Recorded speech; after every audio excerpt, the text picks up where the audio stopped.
lihat tu nè, papa sungguh tu nè. Let's keep flowers now. Bè flower mà mẹ mến.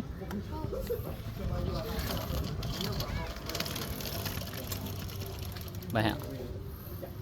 Wow.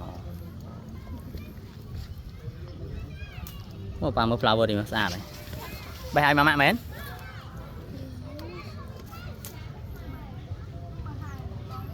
Bè nào thế còn này hết, bè nhớ nè, nè.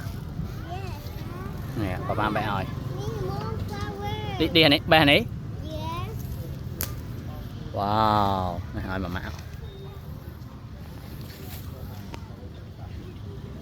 Một bà mưa sọt đi mà. More flowers. More flower. Nè, này mến. Flowers. Đúng không?